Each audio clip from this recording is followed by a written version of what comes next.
Okay, so what I'm doing here, I've got my piece positioned over my mat board, and because we don't want to tape to the board because it is a paper product and the tape could tend to pull it off, I'm putting a square, and my paper's not as big. You don't need to trace it onto tracing paper. And I'm going to take and fold my edges over, and I'm going to be able to tape on the back of my board. So that way, and I'll tape it in a few places so it's not moving. So I flipped it over and I've taped on the back. So now I have my piece of paper that we call our homemade transfer paper that I've scribbled on, nice and heavy. I slide that underneath, and I'm going to take a red pen or a colored pen so that when I trace, I'm able to see where I've been. So we don't want to use black.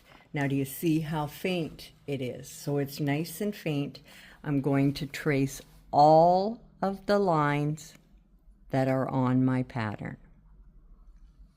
So this is the pattern, and then we will follow the inking, and you see how carefully I follow my lines. So, and these are notoriously my line drawings, so you know, if you've done any of my patterns, you might want to tweak things and make them a little bit more pleasing to your curve of your eye, whatever. It's up to you. And I'm going to trace all of these lines out, okay? And then we are going to work from there. So once I've traced it, we'll be back. Okay, so now that I have it traced on, what I'm going to do is I'm going to take and I'm going to go over all of these lines.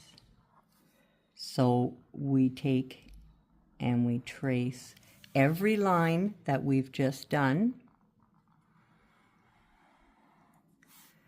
And you want to make sure that, like, I've forgotten a couple of lines here. Now, never fails. I'm pretty good at that. And I'm missing a line there too. And I know I'm missing one here. I kind of looked around and saw what I was missing ahead of time.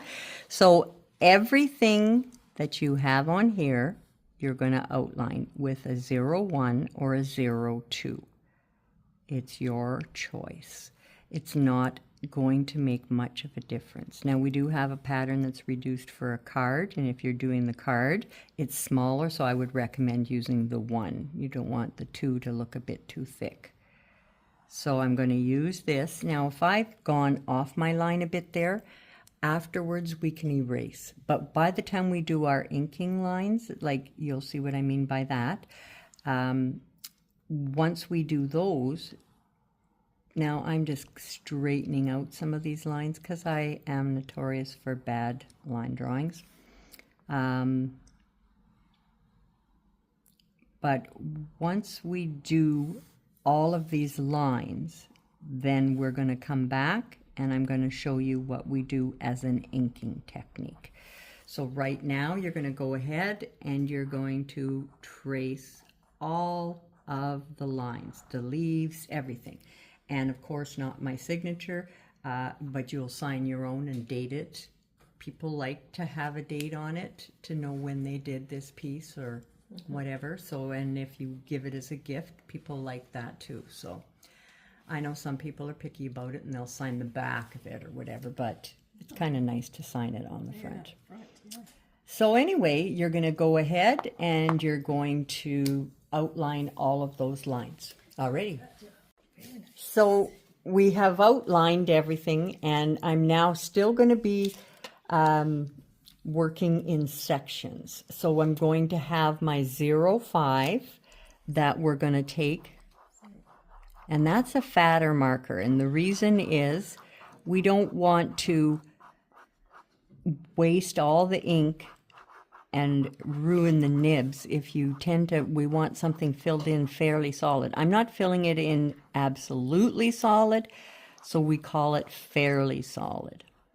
So I'm still going to see some little fine lines through there. Okay, so this is the edge of our bench, which is wrought iron. I'm also going to take and go back over and enforce these lines so that they're darker and stronger. Okay, so we're going to ink coming from there. You're going to take and follow your inking diagram.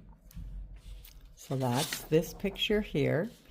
And a lot of times people will take their diagram so that they have it close to where they're working, so that you have just a quick view of a reference opposed to having to look over here and look back. It helps if you have it close. So you're going to fill in all of these areas fairly dark. The 05 is, or a 08 would work too, either one, whatever you happen to have. But they're a fatter nib. So if we use the fine nib, they tend to do in darker areas, you tend to flatten them down more because you automatically are pressing harder to fill in those areas. So the heavier nib, the 05, fills in without doing all that. So I'm going to take and I'm going to follow my diagram and fill all those in. Then I'm going to use my 02 that I did my outlining with. And you see how having my picture sitting on here, as I turn my piece, it turns my picture. So I still have my guide to follow. What I want you to do, because these get a little crazy, what's the space, what's the top of the board? So I'm going to have my 02 and I'm going to fill those in. I don't want them to be as heavy as they can be thickened along the edge, but I want them to be dark, but not as solid as they are for the edge of the wrought iron. So we're going to do that. Then you see this is the top of the next board, this being the bottom of the other board. So we're going to end up doing some wood grain. You can use your 02 or a 01 to wood grain all these pieces, but you do want to know that that's a space in between, because you get carried away and before you know it, you have a solid back bench because you've wood grained everywhere. So if you go ahead and you do these and you kind of reinforce the edge of the board, you'll be able to see where you're wood graining and where you should be stopping. So here's now.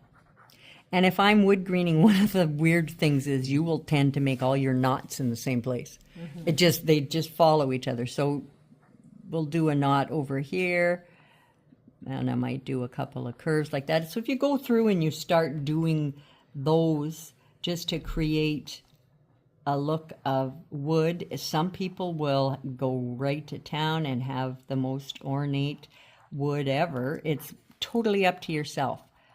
So we're going to go through, we're going to wood grain our slats, we're going to fill in the tops and reinforce the bottoms, and you're going to do all of that.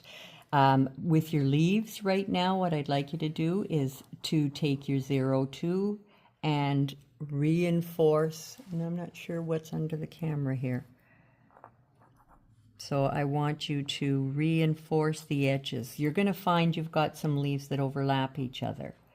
So when we get inking, you won't know where that leaf stops and the next one starts. So we're going to reinforce the edges. Some places I might make quite a bit thicker, but this gives the look that the leaves are tussled and they're curling up, and that's a good thing. So you'll just go through and you'll strengthen up some of the leaf edges. It's going to end up that it's not exactly everywhere, and some places are more than others, and that's going to make your leaves look more realistic again as well. Okay, so that's what we're going to start with right now. Okay, so we're still following our inking diagram now. We've got all the outlining done. We've put in our wood graining. So we're going to do some things like on the blanket. Now we want to create the crease. So you see that I am going uneven. That's the important part. and then I'll go back across that. That's called cross hatching.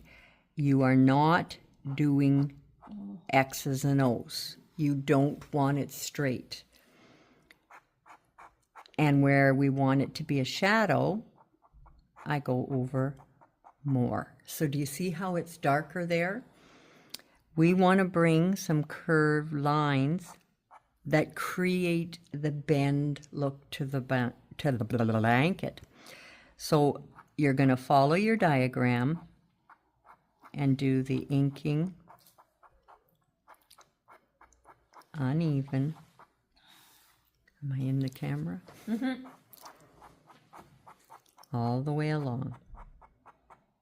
When we add our color, if you feel once you've done your inking that you need to enforce those stripe lines for our color, go right ahead.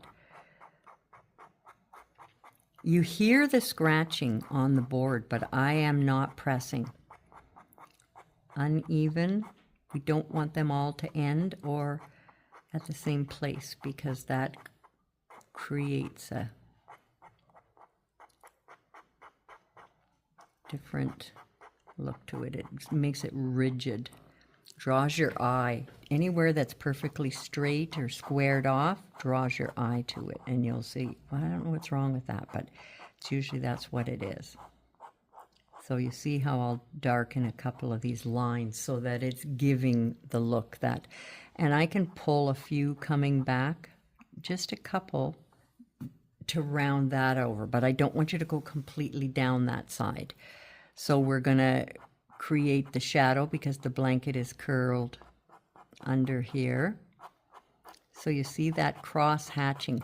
Some people prefer to go through and do the whole thing with the lines that way, then come back and do their cross hatching. Some people like to do a small section at a time. So you'll find your groove as what is good for you. So you'll go through, remember this is blanket down here as well. So you'll do the whole thing, and then you'll notice that your blanket now really is separated from your... Mm-hmm. So we need a shadow on the bench.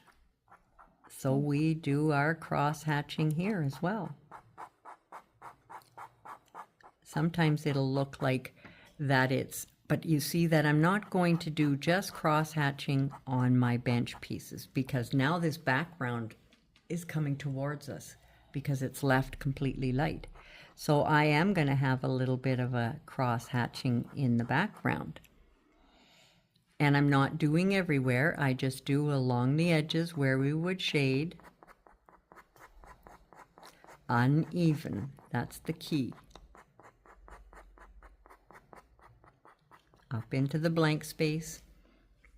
We will be coming with our 005 and doing a little uneven behind the bench after as well. Just a little that's going to kind of give the look of that it's a shadow. There's something else happening behind it. So we will do that. And you'll see when we add our color, we'll tint a little there. So it's, you know, there's more leaves, whatever in the background. A little of the green, a little of the brown. But the important thing is uneven. I don't want a straight line of marks coming around there. We're going to do the same thing on the bench. And the bench is going to get quite dark here because it is black, right? So once you do all your fine lines, if you feel like you'd rather go back afterwards, you're not getting it dark enough, we want the background ones to be very faint. But where we're doing this, we want them to be quite strong to show where the black is on the wrought iron. Now, because this whole piece is black, we ink the whole piece. So do you see what I mean? Like the whole thing is filled in. So it doesn't stand out as, you know, when you look at it, if you were to leave it black and white, because some people don't want to add color, but if you were to leave it black and white, it would still be fine. You would be able to distinguish that that's the black wrought iron to the bench. And, you know, under here, we would want this to be quite dark because this is a shadow where the blanket is over top fold it over and it's nice and dark in there. So you darken all that up. And so you're going to go ahead and we're going to do our cross hatching following your blanket picture. So again, if you feel better folding it and having that blanket right there so that you're able to cross-reference as you're going. And you know how we had a few, say, pencil lines and whatever? We can do our erasing afterwards. I found that over the years of doing this, that sometimes even eraser film puts a film on your pen. So if I erase everything first, there's more of a, possibly a rubbery film on here, just like why we use the homemade inking paper, because graphite can put a film on your pen. And so we use the pencil to do that, and it's easier on our pens. So you see how I want this to remain fairly light up here so that we can see the difference between the under the blanket, the shadow. So really what you're doing when you're doing this is think of it like this. You're shading with a pen. So any place that you think your shadow should be darker, it does not have to be the same everywhere. It wouldn't be, you know, when you look at a shadow, it's deeper in the deeper crevices. So we're going to do that. We're going to follow our diagram again. And we are, you can, if you haven't added any of these, some people have added them, but you can pull in these fine lines as well. You kind of want them to be going with the ground line, the direction. And if some is on your leaves, it doesn't matter. When we ink on our leaves, you'll see that they're kind of more of a scribbly. We can put a vein down the middle of a leaf and pull in some, it's all whatever you want to do to it, how much you want it to look, but you can do a little bit of scribbling here and there to, they're going to pop out with their color. So it's totally up to you as to how much detail you want to put in your leaves, but we do want to have these shadowed lines from our, so that's what these fine little lines are. So if you turn it, sometimes it's just a lot easier to loosely pull towards yourself. And again, it's the uneven, right? And every now and then give your pen a turn, especially with the fine 005. We don't want to, I never looked to see if I was in the camera.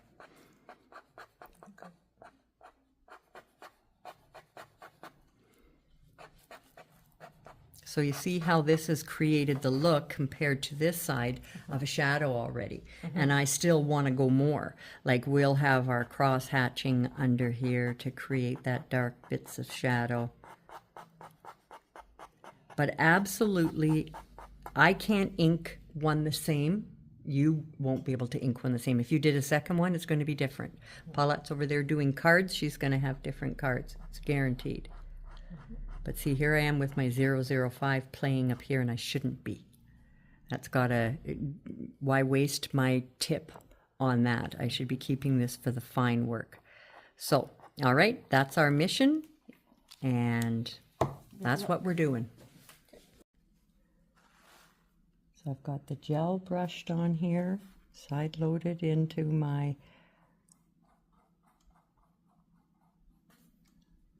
lush green. Gel's on my brush as well. Having gel on your brush helps to make it sheer. And transparent. So as we move our way up the comforter or the throw, we will continue and do every second row or stripe in the lush green.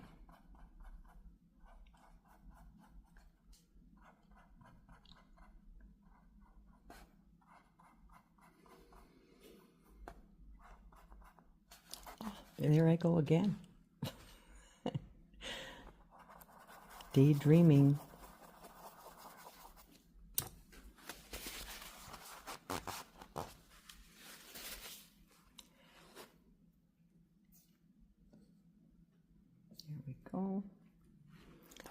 back in here again. Pay attention.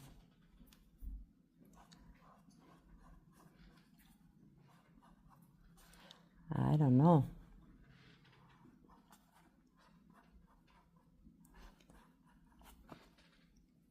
Work our way.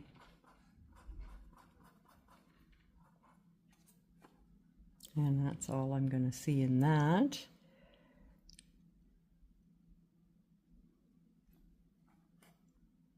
Okay, I'm going to say that I should be seeing some of that green right here. And this one in here. There.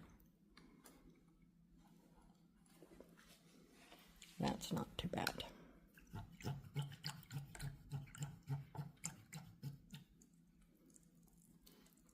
See one spot where I could have a little more.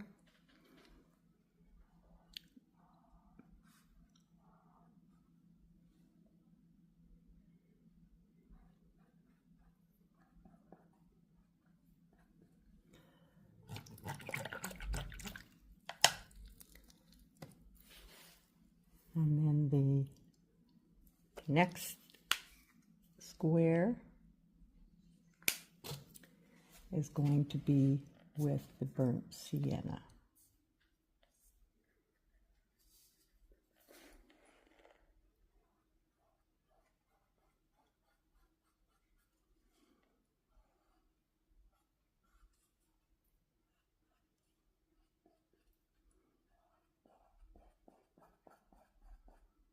Our object is to leave the light at the top of our wrinkles or folds. So you're basically shading wherever you have inked. When we ink, we're basically shading with a pen. So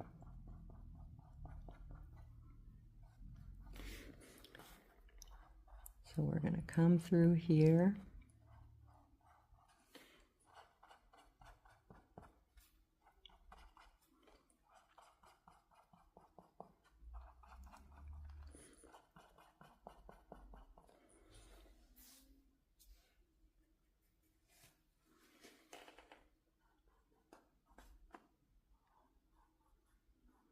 We want this piece to have a nice fall feel with the crumpled leaves on the ground.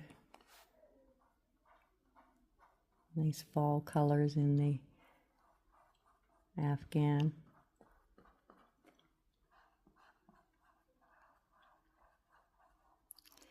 I don't mess up with this one because the other squares are already colored.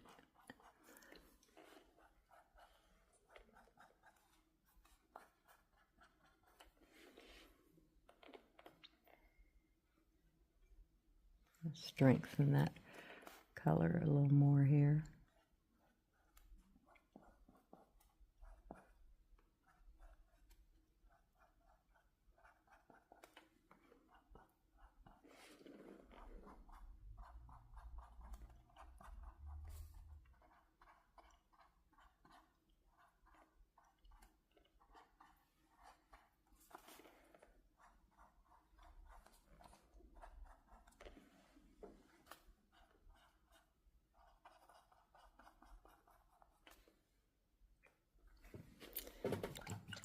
So now what we're going to do is we're going to take a liner and we're going to take and add some stripes.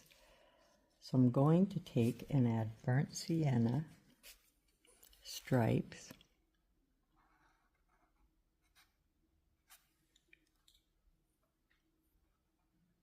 And remember that they don't necessarily link up where the fabric curves, right? Because it's bent inside there. Burnt sienna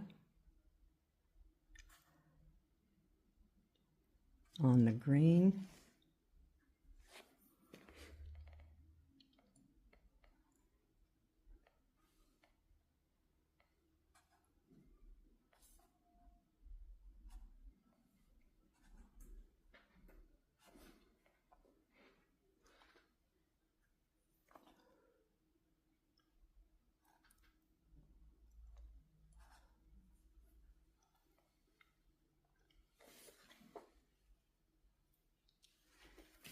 And I guess you figured it out. I'm going to do lush green on the burnt sienna.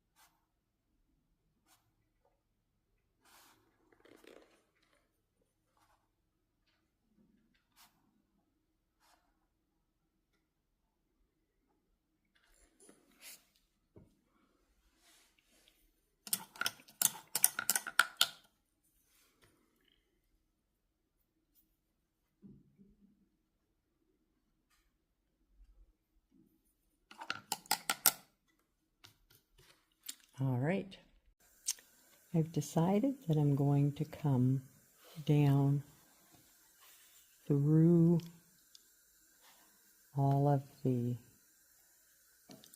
middle or the center of our folds.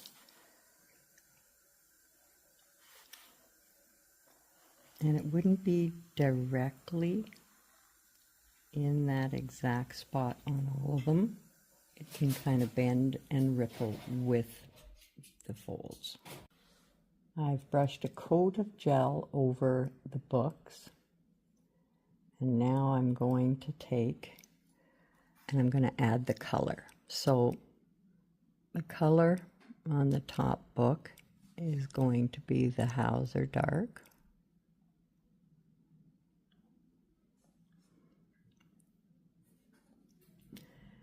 And then the color on the bottom book is going to be Antique Maroon. And again, you add your shading where the inking is darkest.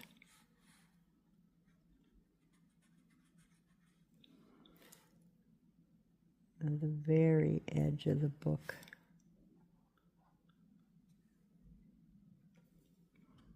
I'm just going to use the chisel of the brush and slide it along to get the edge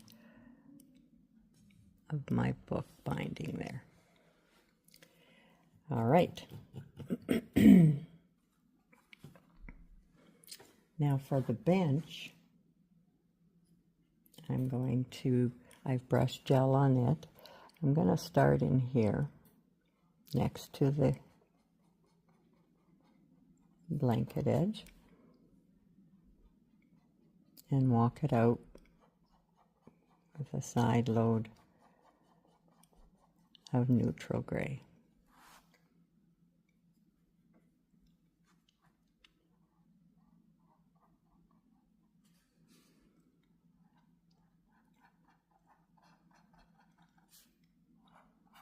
And we shade all of the wood on our bench. Walk it out.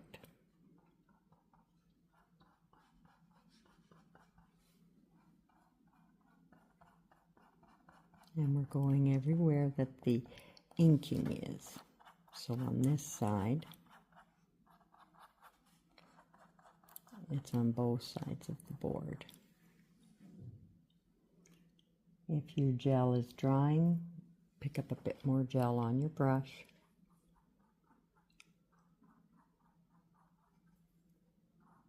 Flip my brush around, nice and soft. Work my way over. So we've got that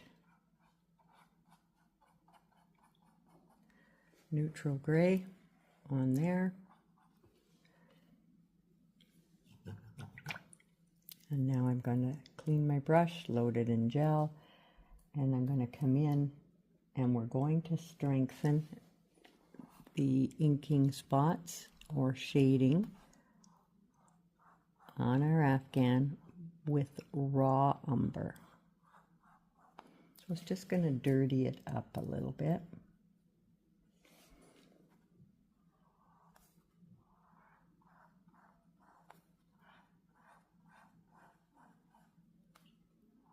And again, we're going where the inking lines are. So we'll go into all these places and strengthen up that inking. That raw umber adds a nice darkened fall tone to our afghan.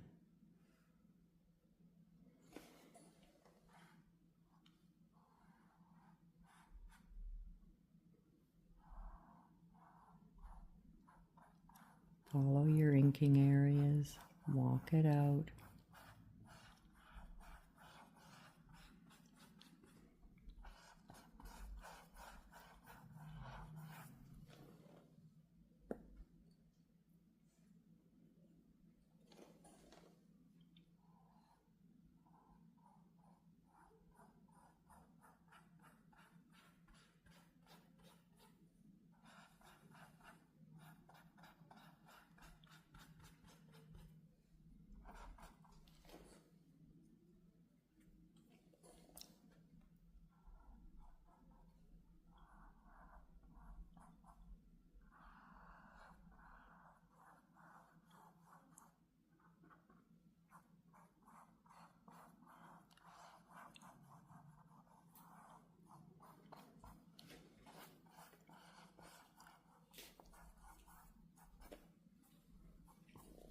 That strengthened that up nicely. And I'm going to do the same on the bench. Only, of course, not walking it out anywhere near as far as I did with the gray.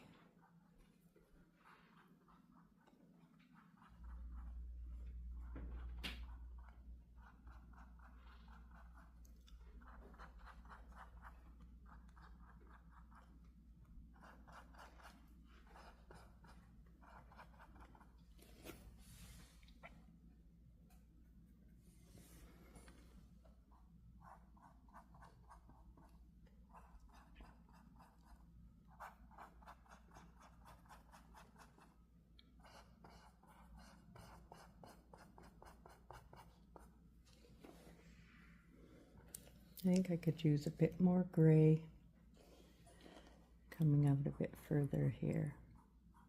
Walk it out a bit more. There.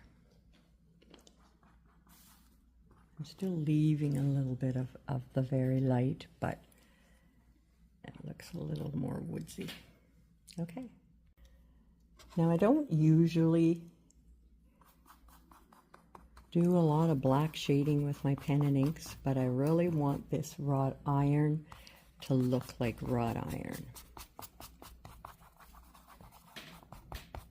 Because I intended on doing quite a bit of black on it, I didn't bother with doing a lot of the ornate work that was on this wrought iron.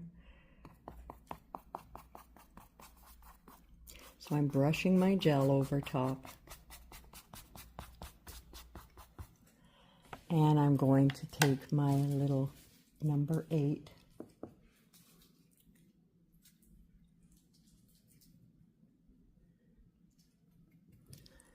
and I'm going to, let's start up here. Shade darker along the inking lines.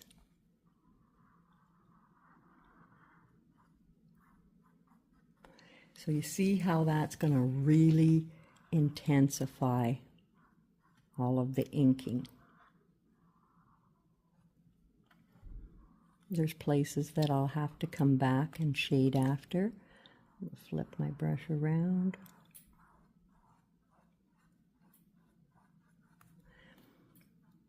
And I'm not intending on leaving a lot of white with this. I really want the dark to kind of take over the bench.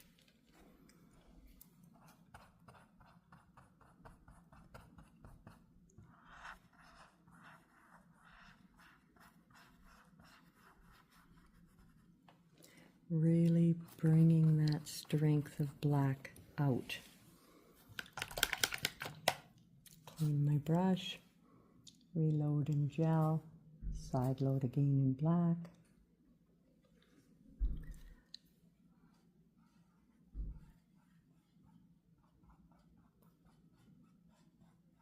Walk it out.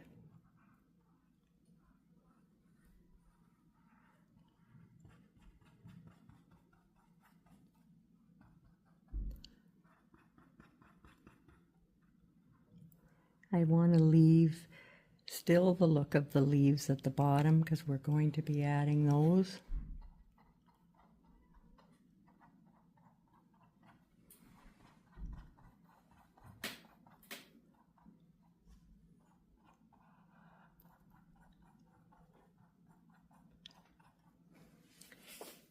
So yeah, that's made quite a difference here.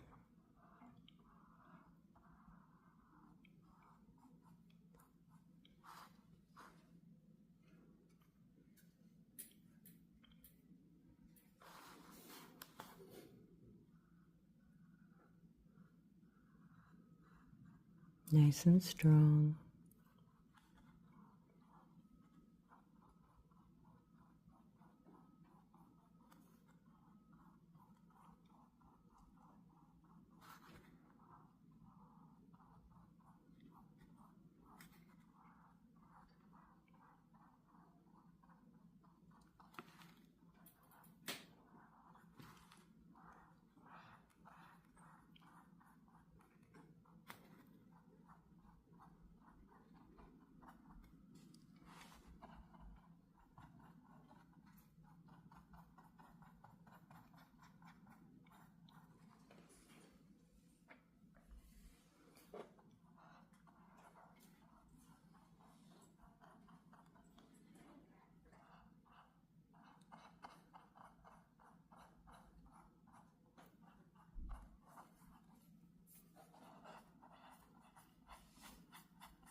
Yeah, that's adding what I'd like there.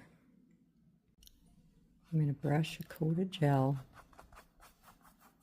over top of the leaves.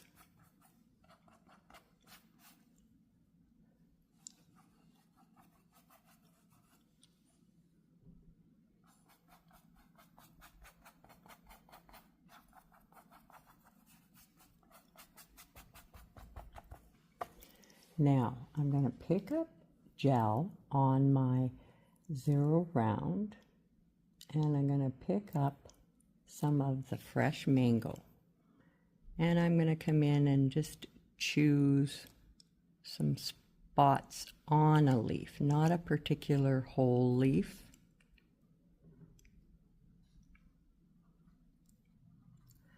Just a few spots on a leaf. And each one doesn't have to have it. Then I'm going to pick up some of my spiced pumpkin. And I'll come in and add a bit of that to a few leaves. Now if it runs into the mango, perfect. If not, that's great too.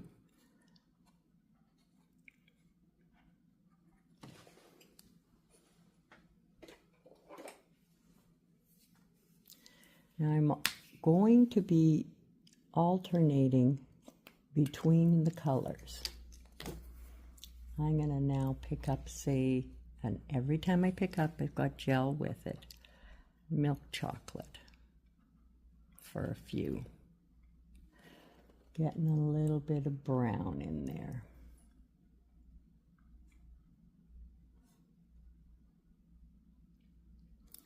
And then I'm going to wipe my brush, pick up gel, and then some burnt orange.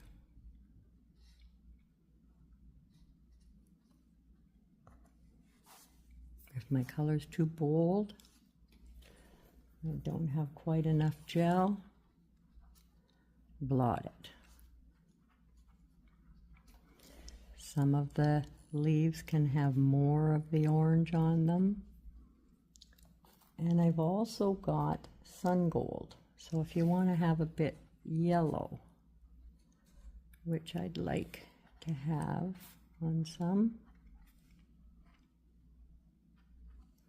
And you're not concerned if you get off the edge of your leaf.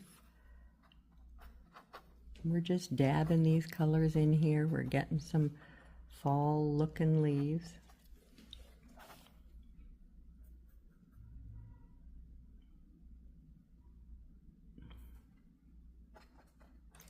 And of course I'm dabbing off camera here.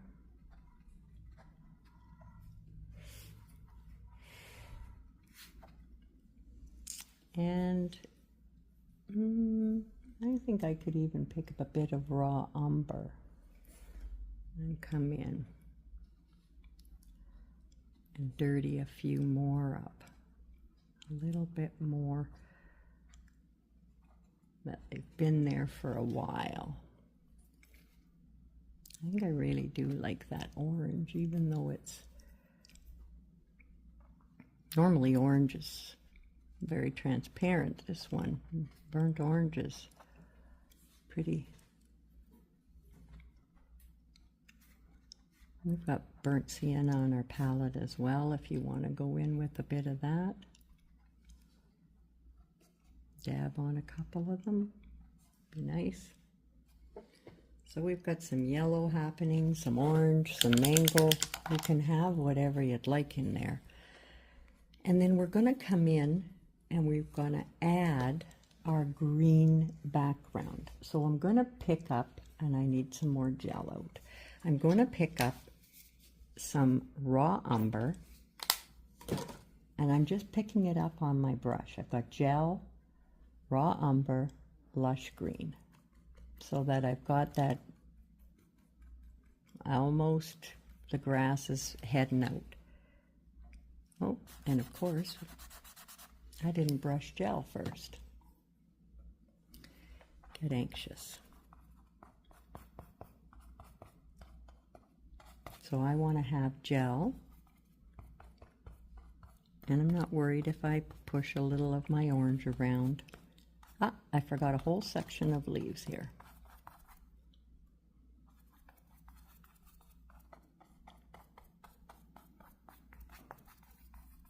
Always bring your gel out past where you plan to go.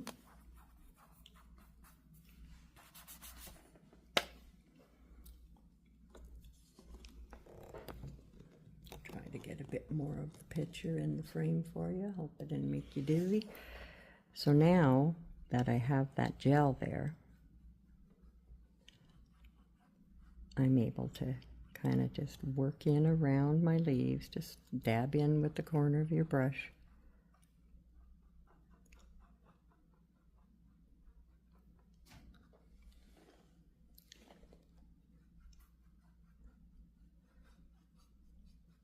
Your goal is to have enough gel to keep your paint transparent as you push it around.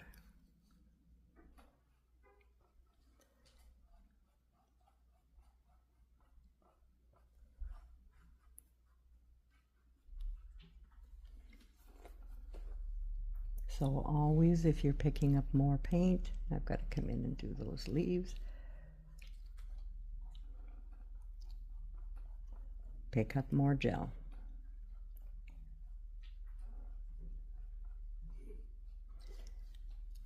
And we're not necessarily trying to cover everywhere.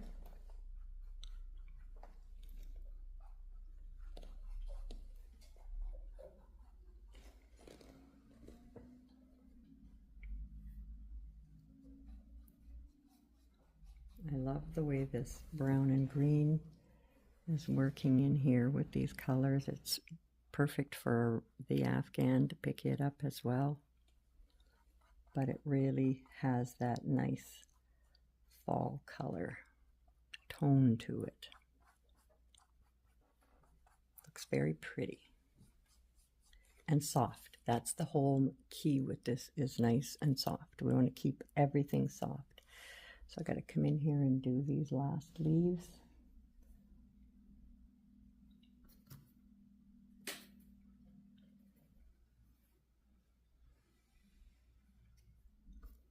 Put a little bit of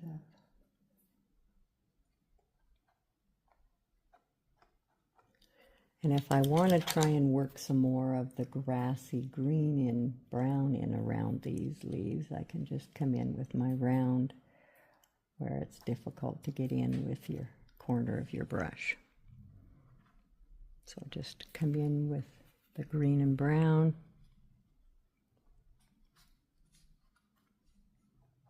It doesn't have to be completely filled in.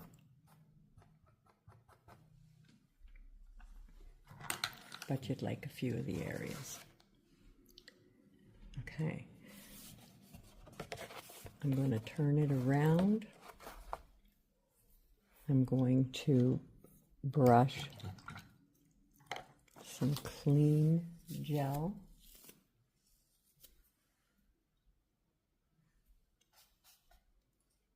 Clean gel with a chunk of something in it.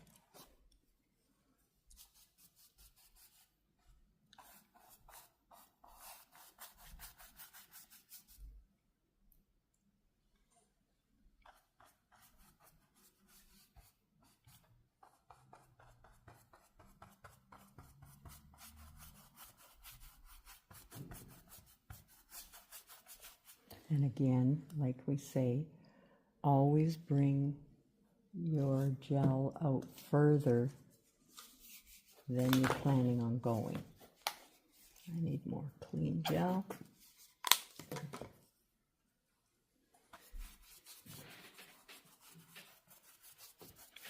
When we're going to do a background,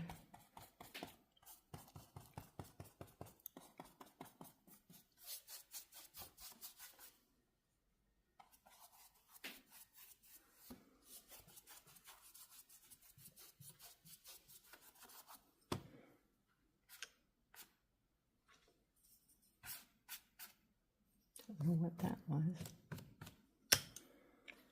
And so now I'm going to take a little of that color that we had in our grass, that green and brown, just faintly scuff and slip slap. I just want this to fade away. I'm not so much making the streaks of the grass, but we know that this is in the distance, that there's some of that there. So we want it to fade away.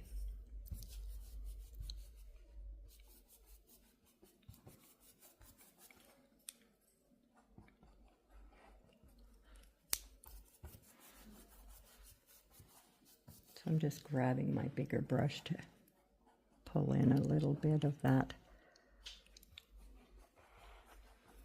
color and soften it out.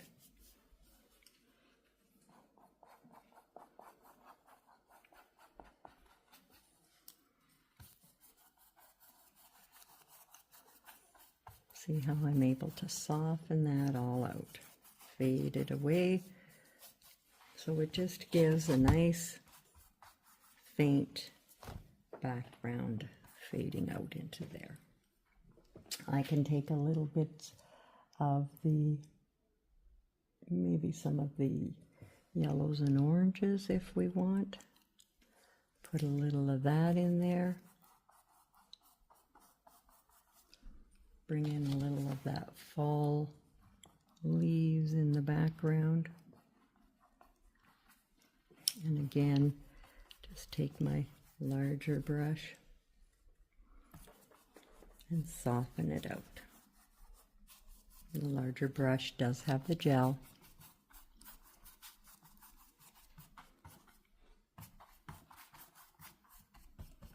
There we go. So now basically all we need to do is get this dried, and we're going to strengthen with our dramatic shading, which is going to be using our black brown. I'm going to brush gel over the majority. Now I've dried it.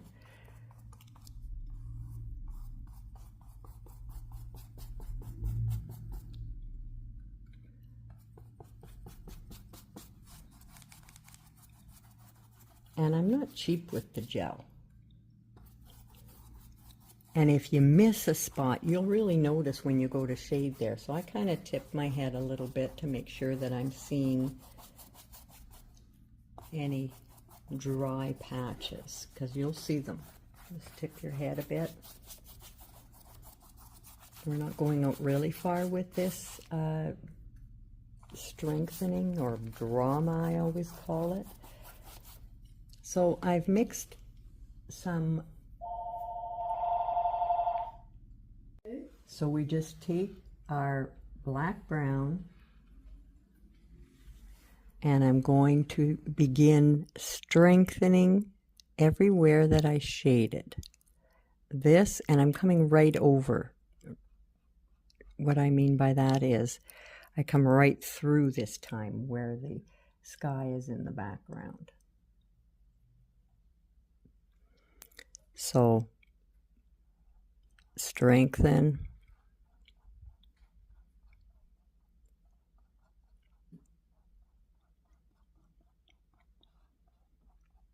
And this really changes our picture. We always say this adds our drama.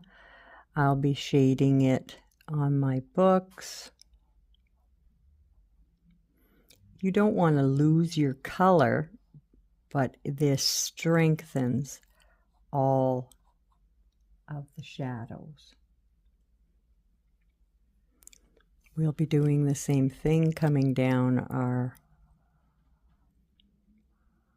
folds in our afghan. It pops the ink right up.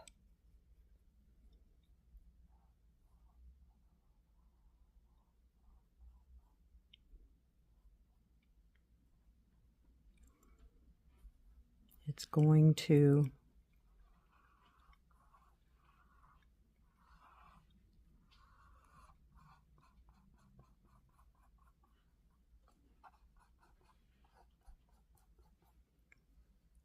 add a strength to everything. And because we're putting it on everything, like on the comforter, on the, see in here we want this section to be really dark. But because we're putting it on this, we're putting it on the bench, we're putting it on the leaves, it ties everything together as well. So I can come in and just strengthen the base of our leaves. So it'll give a little pop and a curl to them. It'll help them separate from each other, as well as putting a little shadow in there.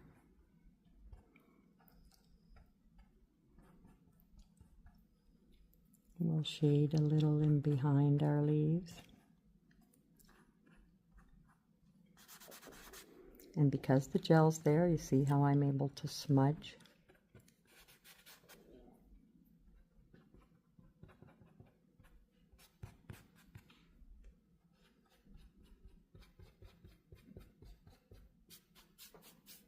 But it's now going to pick, see how the leaves kind of, when you look at the leaves here and you look at these here, you see what we mean by what we call adding our drama. I'll shade under the chair in those inked shaded areas.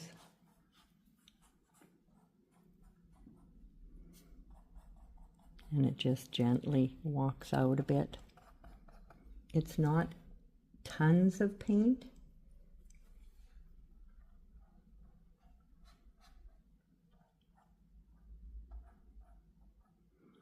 But it's enough to strengthen up all of these shadows.